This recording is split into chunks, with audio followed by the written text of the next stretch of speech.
Hey guys, welcome back to my channel. Don't forget to like, comment and subscribe. There's quite a few things that I wanted to talk about in this video. First thing I wanted to talk about was this. I saw you so much. Joe Martin, man, on my villain shit. Yeah, man. I was quite surprised that the audience started booing. Yeah. That's kind of why I was like, oh, let me lean into this bit more then. KSI was shocked at the fact that the crowd was booing him, and I was also shocked. I was watching this and I was gagging.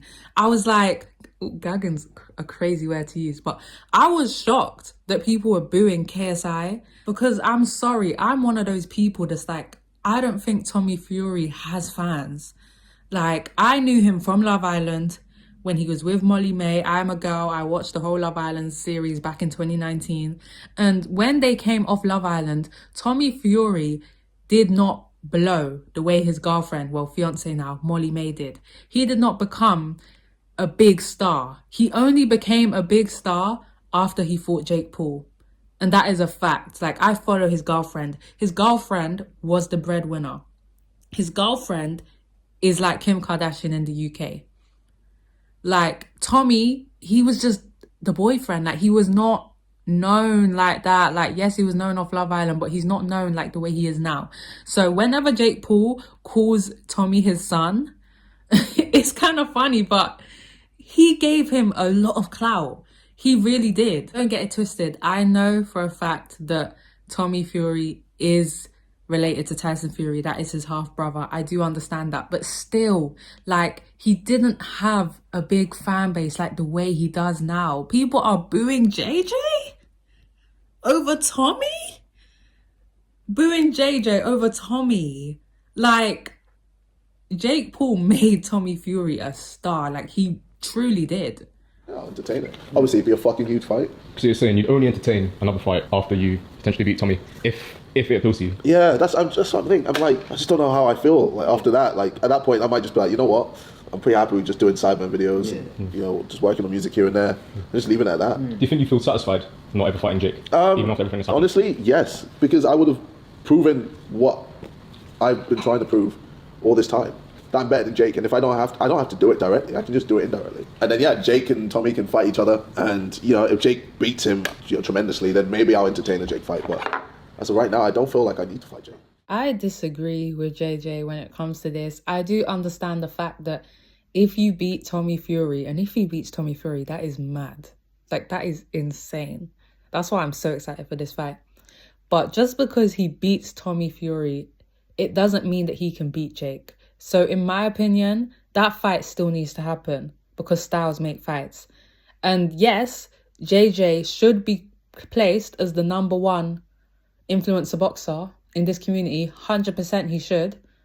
But it doesn't mean he can beat Jake.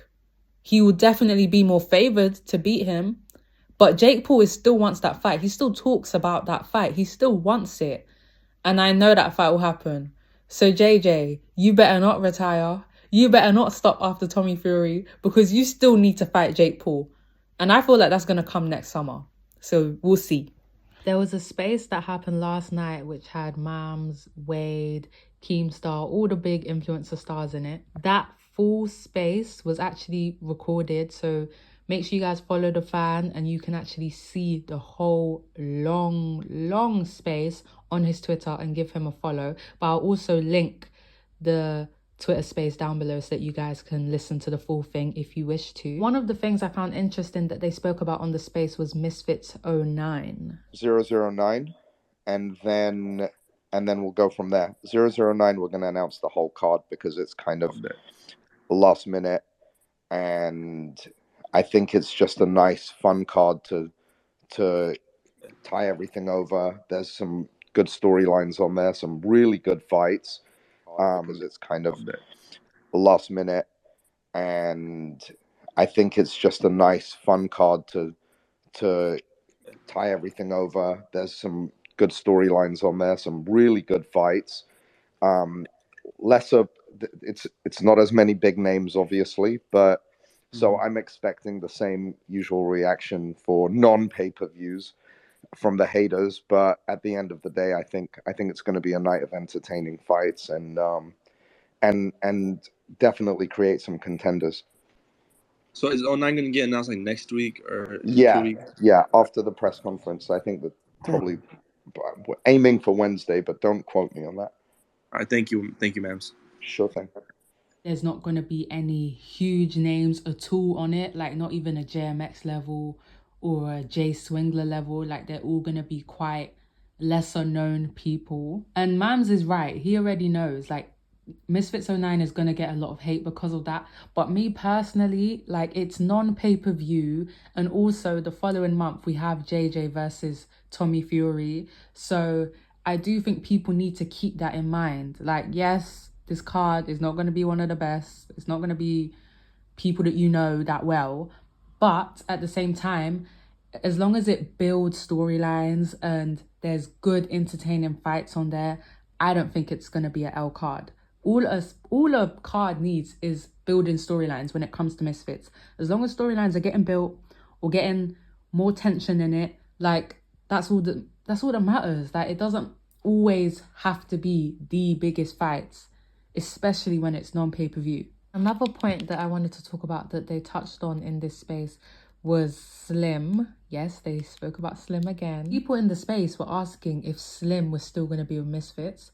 And I'm like, of course he's going to be on Misfits. Why would he not be on Misfits? He's just not going to be on this prime card. But obviously some people feel that way because of everything that's taken place. I'm hoping that Slim is still on Misfits, and I'm hoping he doesn't make the wrong decision by going on MVP. Like, he needs to stay with Misfits. You've missed out on this card, but be on the next one. Build your name back up. Do it that way. That is the best option for Slim in this situation. Mams Taylor defended Slim because Keemstar must have said something like he needs some sort of punishment for the thing that he's done, and it's like, he said something like that. You lot will hear. And I respect Mams because he defended Slim. Said one door closes, another one opens, and JJ responds, "Yeah, for Blueface." Yeah. His punishment, he should go fight in America, and he could be the opening of my. His punishment, he should have to go fight someone like actually that can beat him. Like, when has he had a tough fight where he could have lost? Well, come on, he did upset Temper. That's the only one. Slim and Anthony would be a good fight. How many easy fights does Slim get? Jeez. All right, I'm not defending Slim for not fighting Salt Pappy. Obviously, everyone knows how I felt about that. But did fight Temper when Temper was the heavy favorite. And then, okay, he was the favorite with Ryan Taylor and Tom Zanetti. But both of those guys, then they're tough. They're tough guys. They're not, they weren't the favorites. They were still tough guys that he beat. To his credit. Well, that's what I'm saying. He had two easy. He's had two easy fights in a row. They weren't He's up easy for fights. like a challenging fight, and then he doesn't take it. But look, think back to those fights. They were both way more exciting than people thought. Either because they're guys or because Slim isn't as good as people thought. And I think it's the latter. I think Ryan and Tom are tough guys. I know Tom didn't put on a great performance in against Jarvis, but BJ, you got your can you mute? Oh, BJ's with us. I fully agree with Mams here, and I don't really agree with what Keemstar is saying. I do get Keemstar's point, though, about the fact that Slim does get fights which are seen as easier. However, we can't just disregard the fact that people thought FaZe Temper was going to win.